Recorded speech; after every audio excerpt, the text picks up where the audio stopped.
지금 더불어민주당하고 조국혁신당이 22대 국회에서 검찰의 수사권, 기소권을 분리하겠다. 검수완박 완성을 공언했습니다. 자, 이게 시즌2다. 이런 얘기까지 나오고 있죠. 이제 어제 김용민 민주당 정책수석 부대표, 황운하 조국혁신당 원내대표가 검찰개혁 입법 전략 그런 토론회를 공동 주최를 했는데 두 사람은 민주당에서 같은 철험회 출신입니다. 여기에 조국 대표 또 박지한대 원내대표가 참석했습니다. 그러니까 두 당이 22대 국회에서 검수완박을 확실하게 밀어붙일 것 같습니다. 자, 이제 검찰에 남은 2대 범죄 수사권 완전히 떼어내겠다는 겁니다. 20대 국회에서 6대 범죄가 있었죠. 부패, 경제 공직자 선거 방위 산업 대형 참사. 여기에 제안을 했는데 21대 국회에서는 완전히 분리하려다 반발에 막혀서 부패와 경제 수사권은 남겨두는 그런 중재안을 강행 처리했습니다. 박찬대 원내대표는 검찰의 행패가 극에 달한 상황이다.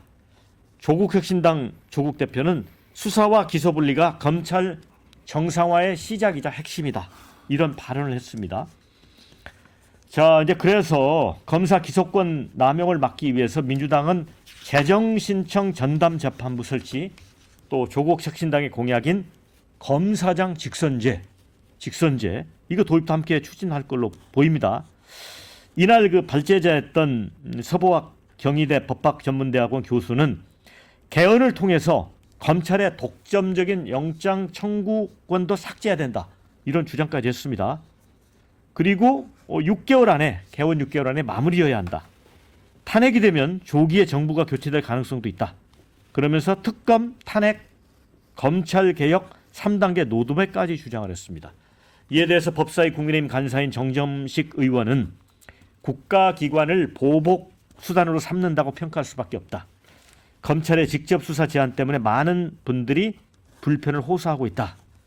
자, 이거 22대 국회 개원도 전에 큰일이 벌어질 것 같습니다. 나라 미쳐 돌아가는 것 같아요. 제가 방송에서 이렇게 말해도 되는지 모르겠는데요. 이게 조국 신당에서 아무리 표를 받았다라고 하더라도요. 이게 지금 1심에서 그래도 범죄 유죄 확정이 된 자들이 어떻게 검찰을 개혁하겠다라고 들고 나서 이런 말 같지도 않은 소리들을 하는지 모르겠습니다.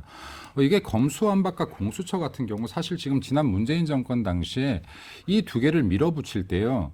이 양양자 의원의 말에 모든 답이 전 다 나와 있다고 봅니다. 네. 양양자 전 민주당 의원이 이런 말을 했어요. 우리 민주당이 검수완박 못 시키고 공수처 통과 못 시키면 최소한 20명이 감방 들어갈 거라 그랬습니다. 네. 민주당 국회의원이. 네. 그 정도로 지금 민주당이 사법 리스크가 많았던 거고요. 잘못한 게 많았던 거예요. 자, 그러면 여기 국민들도 굉장히 많은 의구심을 표현했습니다. 왜 공수처, 왜 수사, 당연히 수사권이 있는 검찰의 수사권을 다 뺏으려고 하는 것이냐. 그럼 여기에 제지었던 사람들이 감방 가는 게 무섭기 때문에 거대 야당일 때 이러한 법들 지금 패스트 트랙으로 밀어붙였던 거 아닙니까? 이거 야당의 반대에도 불구하고 강제로 밀어붙였던 법안이에요. 근데 지금 이거 검수완박 정작하고 나서 검찰의 수사권 뺏고 나서 나라 어떻게 됐습니까? 어마어마한 경찰들이요. 지금 수사에 대한 부담을 느끼고 있고 그리고 지금 수사 진행 안 되고 있고 재판 지연되고 있고 이런 것들뿐만이 아니라 너무 많은 문제들이 있죠. 경찰들은 업무 가다 호소하고 있고요. 수사도 제대로 안 이루어지고 있습니다. 또한 지금 마약 문제 같은 경우요. 얼마나 지금 늘었습니까? 검찰의 수사권 박탈한 이후에. 지금 이러한 여러 문제들을 두고 나서도 이제 검찰 수사권 아예 뺏겠다. 검찰 수사권 뺏어서 정확하게는 내 사법 리스크, 내 유죄를 무죄로 돌리고 싶은 거 아닙니까? 이게 지금 대한민국을 기초로 하고 있는 이 대한민국을 지탱하고 있는 상권 분립을 무너뜨리겠다라는 거예요. 지금 입법부 우리가 장악했으니 사법부도 장악하자. 그리고 행정부도 장악하자는 거랑 똑같은 얘기입니다. 지금 예를 들어서요. 또 민주당이 또 주장하고 있는 것들이 있어요. 처분적 법률이요. 이것도 지금 사실 헌법과 위반되는 것들인데 자, 이 말뜻에 다 뭐가 담겨 있냐면요. 우리 이번 기회에 행정부와 사법부도 꼼짝 못하게 한번 만들어 봅시다. 우리 사법 리스크 한번 다 분쇄시켜 봅시다 하는 거랑 똑같습니다. 이거 국민들께서 꼭 아셔야 된다 하는 말씀 드리고 싶고요. 국민의힘은 목숨을 걸고 막아라라는 말씀 드리고 싶습니다. 네. 대정부 위원장. 이번 총선의 의미를 다시 한번 좀 말씀드릴 수밖에 없는데요. 이번 총선은 심판 선거입니다. 무엇에 대한 심판이냐면은 검찰 정권에 대한 심판이거든요. 그럼 검찰 정권의 무엇에 대한 심판이냐? 역시 이 정치 검찰, 야당만 집중적으로 타담하는 그런 정치 검찰의 행태에 대해서 그리고 검찰총장 출신의 윤석열 대통령이 정치 검찰을 앞세워서 통치한 그런 국정 운영에 대해서 저는 심판했다고 보여지고요. 따라서 민심을 반영한다면 당연히 검찰 개혁으로 이루어져야 되고요. 권력은 쪼개는 게 맞습니다. 집중되면 부패합니다. 특히 대한민국 검찰 같은 경우는 수사도 하고 기소도 하잖아요. 그래서 검찰 권력을 통제하고 또 견제하기 위해서는 반드시 수사권과 기소권을 분리하는 것이 맞다라는 좀 말씀을 드리고요. 지금 윤석열 정권의 검찰이 얼마나 정치화됐고 얼마나 지금 검찰권을 남용하고 있냐, 차별하고 있냐라는 걸 보면은 정성호 의원이 지금 자료를 내놨는데 윤석열 정부 들어와서 국회 압수수색 했는데 95%가 야당에 대해서 이루어졌어요. 총 22번이 이루어졌는데 21번이 민주당에 대해서 국민의힘에 대해서는 단 한 번밖에 이루어지지 않거든요.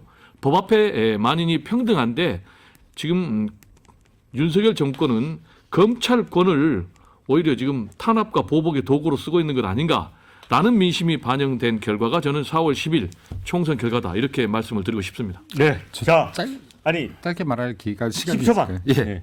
일단 권력을 쪼개야 된다라고 하셨는데 권력을 쪼개야 될 대상은 이재명 당대표 한 명이다. 사법부와 네. 행정부까지 네. 위협할 수 있는. 그러니까 그리고 이제 하나만 더 말씀드리면요. 이번 총선을 통해서 국민들이 계속 가르치고 있는 다른 민심인데요. 여기에 계속 민주당은 이재명 대표의 손가락만 보고 있다. 네. 견지망어라는 룰을 범하지 않았으면 좋겠다는 네. 말씀. 자, 우리 설주환 변호사하고 네. 윤진희 대표께는 조금 두 분은 지금 양당의 입장에서 설명을 해주셨기 때문에 그런 측면보다는 이 검수와 완박 시즌 2가 정말 개혁으로 볼 수 있는 건지 개혁이 될 것인지 그걸 좀 깊이 좀 들여다봤으면 좋겠는데 우선 그 배종호 부위원장 말씀하셨지만 이게 야당만 검찰이 수사하는 정치 검찰이다 그런 부분이 하나 있고요. 또 한 가지는 이제 검수완박 시즌 1에서 결국 경찰 쪽으로 이제 수사가 많이 넘어가다 보니까 법률가인 검사들이 고도의 법률적 판단을 통해서 해야 될 수사들까지 넘어가다 보니까 업무 부담을 호소한 나머지 실제로 통계가 나왔는데 사기 범죄 검거율이 2017년 79%에서 2022년 58%로 급락했습니다. 이게 이제 고려대 법학전문대학원 교수가 말씀하신 건데 자, 이거는 이제 사기 범죄는 또 민생 범죄잖아요. 네. 그런 차원에서 좀 어떻게 봐야 돼요? 그러니까 실제 저도 변호사로서 활동을 하면서 실제 지켜보면 경찰에서의 사건 처리 결과, 그다음에 검찰로 다시 송치된 다음에 어떤 결과가 나오기까지 과거에 비해서 너무 길어졌어요. 그러니까 이게 피해자들 입장에서는 진짜 환장할 일이에요, 정말. 그러니까 경찰이 노드를 많이 받는 건 사실 그렇죠, 그렇죠. 왜 그러냐면 이게 예전 같으면 검찰의 수사 어떤 지휘를 받거든요. 근데 지금은 수사 지휘를 받지는 않아요. 그러니까 예를 들어서 어느 정도 경찰 수사가 완성이 되면 그것을 검찰로 다시 보낸단 말이에요. 그럼 기소 의견, 불기소 의견 해가지고 그러면 검찰에서 다시 한번 뭐 검토가 나오면 다시 와요. 그러면 이게 반복되는 그 예전에는 이제 검찰에서 수사지휘라든지 중간중간 수사에 대한 어떤 그 검찰에서의 어떤 지휘가 있는데 그러니까 이걸 좀 나눠서 봤으면 좋겠어요. 민생 범죄 등은 지금 너무 많은 로드가 걸리고 있어요. 실제적으로. 그렇기 때문에 조금 신속하게 수사가 진행되고 어떤 처리가 돼야 될 부분들이 있는데 너무 늘어지고 있다. 근데 저는 기본적으로는 기소권과 어서 수사권을 분리하는 것은 저는 찬성합니다. 지금 검찰에서도 기소권으로 가져가는 방향으로 가야 돼요. 근데 문제는 뭐냐? 그러면 지금의 수사 역량, 그러니까 지금 검찰이 가지고 있는 수사 역량을 어떻게 분배할 것인지 아니면 어떻게 이전을 할 것인지. 그러니까 저는 수사의 권한도 경찰에 해가지고 예를 들어서 나중에 또 민주당에 대한 경찰이 또 수사가 예를 들어서 어느 정당, 민주당이든 국민의힘이든 어느 정당에 대해 일정 정당에 대해서 계속되면 또 경찰도 또 없애자고 할 거예요. 그러지는 못할 거 아니에요. 그러니까 저는 검찰의 어떤 기소 권한을 어떤 기소청으로서의 변화는 그건 전 찬성하고 대신에 이 수사 역량을 어떻게 분배하고 어떻게 이전할 것인지에 대한 구체적인 로드맵이 있어야 돼요. 그런 다음에 어떤 검찰에 대한 수사권을 어떤 나머지 기관으로 이전을 해가지고 어떻게 하겠다라는 게 있어야 되는데 무작정 예를 들어서 검찰에서 수사권만 뺐자. 이거면 안 된다는 거죠. 이건 안 되고 예를 들어서 저 같은 경우는 마약 같은 경우는 예를 들면 마약 청을 만들어야 된다고 생각을 해요. 지금 마약 범죄가 굉장히 고도화되고 지능화되고 이런데 지금 경찰이라든지 검찰의 수사 능력을 마약과 관련된 부분들을 전부 다 모아가지고 거기서 수사를 하게 만든 다음에 여기에 대해서 기소를 검찰에서 하게끔 하면 되는 것이거든요. 저는 그런 부분에서라면 그러니까 기소와 수사를 분리한다는 어떤 대의는 찬성합니다만은 그 구체적인 로드맵에 있어서 네. 단순히 검찰의 수사권만을 뺏겠다라는 식으로 해서는 안 되고 네. 좀 적당히 로드맵이 네. 나와야 된다 생각합니다. 자, 댓글 소개해드리고 윤진 대표께 드리겠습니다. 견제받지 않는 권력 부패합니다. 민주당 검수완박 부작용 해소부터 하고 뭘 하든지 해라 이런 의견이 있고요. 검찰 개혁 꼭 필요하다. 조국 당이 반드시 필요하다 이런 의견이 있습니다. 반면에 검수완박 때문에 시민, 서민, 장애인, 약자들 더 큰 피해 봅니다. 검수완박은 정치인에게 이득이지만 국민에게는 피해입니다. 이런 의견이 있습니다.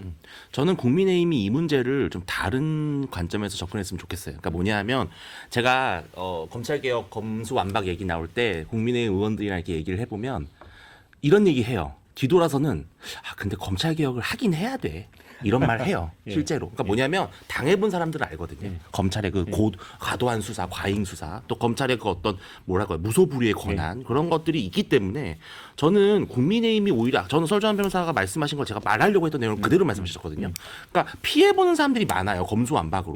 그럼 이거에 대해서 국민의힘이 이제는 검수완박을 반대하는 프레임이 아니라 보완해주는 프레임으로 가져가면 오히려 이재명 대표나 조국 대표의 사법 리스크 방어용이라는 비판이 더 부각이 될 수 있어요. 그래서 저는 국민의힘이 좀 전향적으로 리드했으면 좋겠다. 이 검수완박 시즌을. 어떤 보완 방법이 있을까요? 그러니까 아까 말씀하신 대로 수사 역량을 보강하는 방안을 먼저 만든 다음에 기소와 수사를 분리하고 민생 범죄에 대해서는 수사가 원만하게 이루어질 수 있는 토대를 국민의힘이 먼저 인프라를 제시해야 되는 거죠.